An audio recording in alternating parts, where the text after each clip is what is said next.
Hello everyone, I greet you all according to your time and depending on the location you are watching this video. It's so good to have you back again and I sincerely appreciate you guys. Well, in this video, I'll be talking about the Rural Northern Immigration Program, also known as RNIP. Honestly, I've been wanting to do this video, so I'm going to make this video very detailed. So I don't really know if it's going to be in two parts, but let's see how it goes. If you are new to this channel, you are highly welcome, and if you are a returning subscriber, I appreciate you. Please do me well to hit the subscribe button and don't forget to comment, like, and share my videos. Let's get started.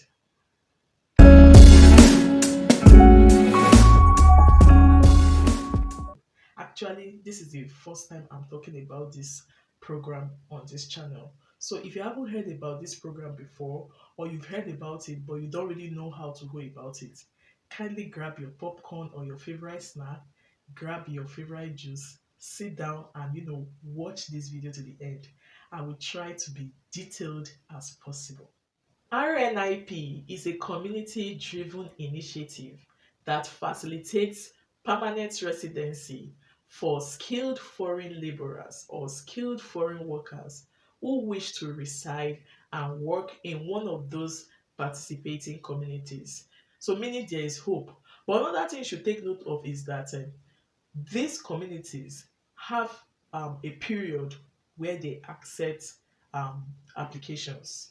Some will tell you in July 2024 they will stop accepting applications. Some will tell you in the next 4 months. So that's what I've noticed about this program. They don't really accept applications throughout the year. But because there are many communities, and according to the immigration minister, that they are still going to add more communities because this particular program is helping the growth of Canada, kind of. I just paraphrased it.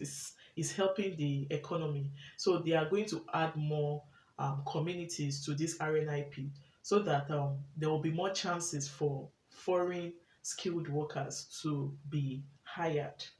Now that we've established what RONIP is, let's look at those communities that are involved in this program.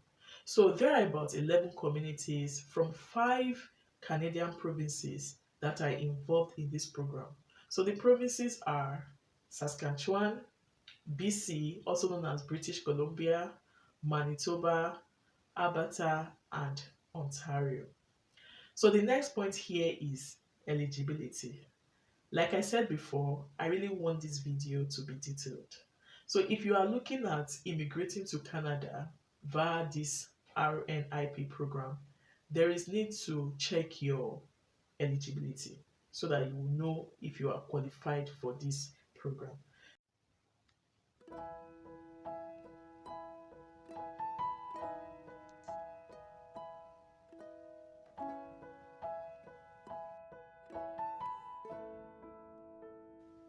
The first is have at least 1 year of continuous job experience, full time or part time, equivalent to a minimum of 1,560 hours in the previous 3 years. So if you don't have this, they also give another option. Or you should have graduated from a publicly financed post secondary school in the relevant community. So the next one here is minimum language requirement. So you should have CLB/NCLC 6 if you are under tier 0 and 1 in brackets NOC 0 and A, or CLB/NCLC 5 if you are under tier 2 and 3 with a knock of B. Then the third is NCLC/CLB4 if your tier is 4 and 5 in brackets log C or D. I know this particular point will be sounding like Greek to some people. So I will be dropping the link to this particular point in the description box so you understand better when they talk about CLB, because some people don't even know what CLB is. Some don't know what NCLC is. So I will be dropping a link. It's going to really break down this point for you. The third point is education. So at least equivalent to a Canadian secondary school in bracket high school diploma or the equivalent of an education credential assessment, that is ECA, done from outside of Canada.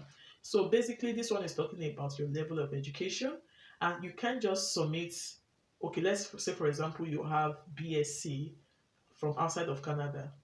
You won't just say you have BSc, you need to do your evaluation. That is what we call ECA, so that they'll be able to compare it to that of the Canadian system to see where you fall. Okay, so you need to do your ECA if you're outside of Canada. Then the next point is you must have enough money to support your family as settlement funds. This is also what we call proof of funds. So you need to have enough money. Another option to this is that you need to be currently working in one of the communities. So if you are not, if you don't have enough settlement fund, you can escape that if you are working in one of the communities. You guys know that when you are immigrating via job offer route, you don't need proof of fund. I don't know if most of you are aware. If you got a job offer from outside of Canada, you don't need proof of fund. The next point is have a job offer in one of the participating 11 communities. So I'll be dropping a link in the description box where you can see those jobs. Then again, have a strong desire to live in the community if given permanent residency in Canada. This point, I need to really talk about it. In as much as most of us don't like to stay in rural areas or rural communities, also know that if you happen to get a job in one of those rural areas, it is honorable to live and work in that place at least for some time before you can think of leaving that place. But let's look at the next point. Meet community specific requirements. I would also drop that link in the description box. So those are the eligibility criteria for applying to RNIP. Now we have recommendation from a certain community. You must obtain a referral from one of the pilot communities. They choose someone to recommend based on a variety of factors. The first is intention to reside in the neighborhood. This is where you are recommended from a certain community. So these are the things you should meet.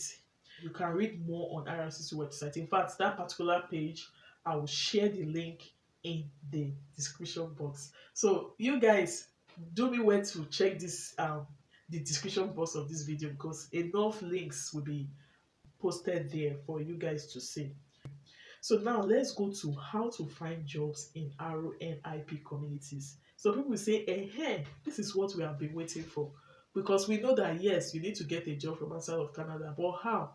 So sit down and pay attention to this part.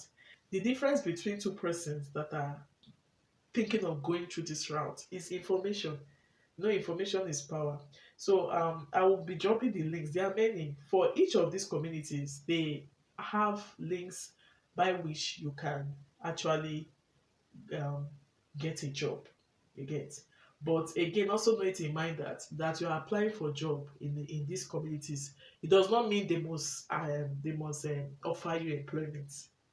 I don't know if you are getting my point. Just that the more you apply for the jobs there, you have greater chances of being selected for a job. Hope you got it. So I'll also be linking this part of this video. I'll be sharing the link in the description box. But let me just go to Moose Jaw, because Moose Jaw is in Saskatchewan. I'm always very interested in things about Saskatchewan. So you can just go to http www like that moosejawrnip.ca. That is how we have it for other communities. Apart from going through these links, you need to go through um, job bank job bank, because most of the jobs they put here, they usually put it in job bank too. You get. So you can, it won't be a bad idea for you to go through job bank, for you to go through these links. Some go through LinkedIn, some go through browser. You understand? So there are different ways all these employers post their job adverts. You need to take an advantage of all these things. Okay. So now you may want to ask, what are the names of these communities? Already we know that there are 11 communities that are involved in this RNIP. So the communities are.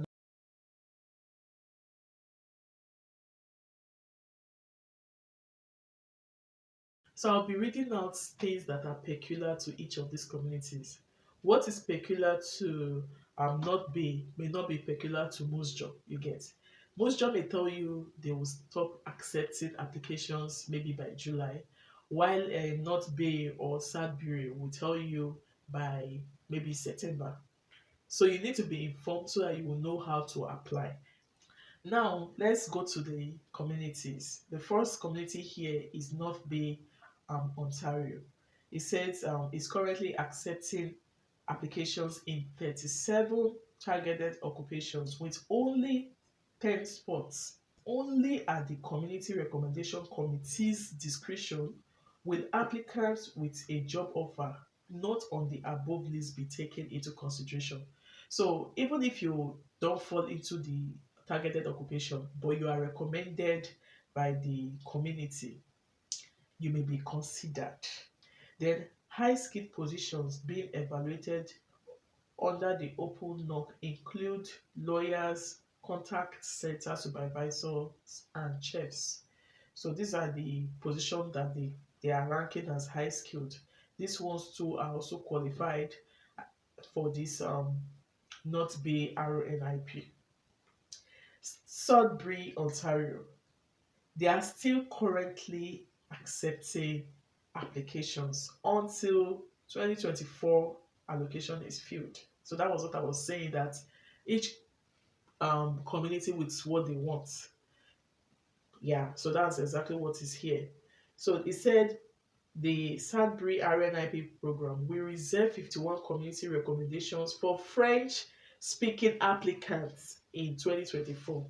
If you have not started studying French, s'il vous plaît, study. Study, because French is the way now. Recently, an express entry draw was conducted for the Francophone mobility, and the CRS score was 410. You get, so not as high as the general express entry draw, where it's usually 500 and something. In fact, the 410 was a bit high compared to the last one they did. I think the last one was it 370?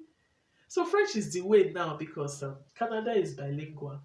Just the way they speak French here or English here, that is how they speak French. Although English is still the one most persons speak here. But if you're a French speaker or you are bilingual, you are at an advantage, seriously. So now, Sudbury is saying they are reserving 51 community recommendations for French speaking applicants. Let me quickly chip this in. If you're interested in learning French, you can go through Duolingo. I think they can teach the basic French.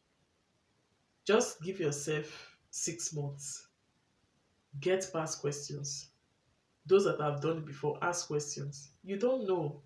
You may just in fact develop likeness for French. And in the long run, it's still going to help you here in Canada. Okay. If these allocations are filled by the RNIP pilot final draw, all Sudbury RNIP applicants will have access to the recommendations. So that one is self-explained. The third community here is Timmins, Ontario. I think it's the third, right? Yeah.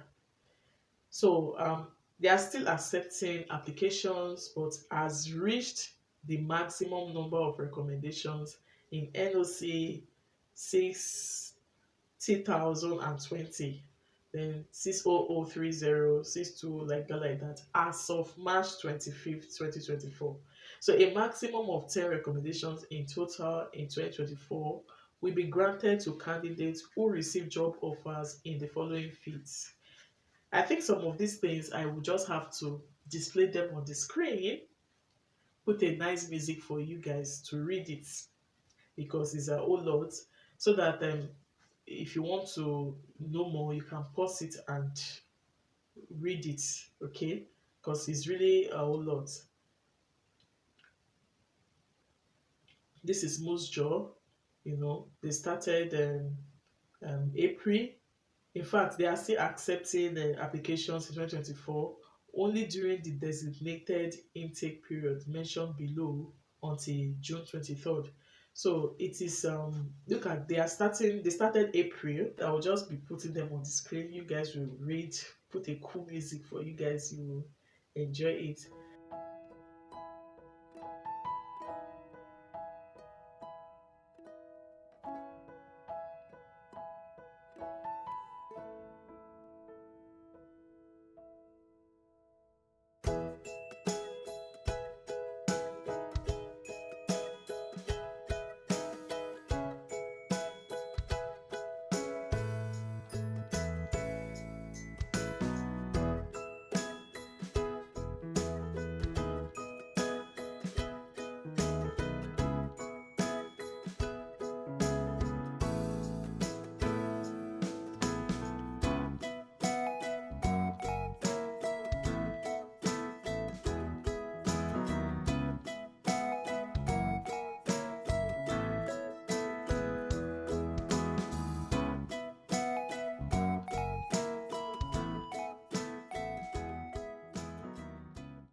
Thanks so much for watching, and I hope you enjoyed this video. If you did, kindly give it a thumbs up. So if you are still contemplating on the best route for you to get permanent residency, I believe this RNIP is not bad at all. Give it a try. There's no harm in trying, and with God, all things are possible. If you haven't subscribed to this channel yet, please do. Don't forget to like, comment, and share this video. See you in my next one. Bye.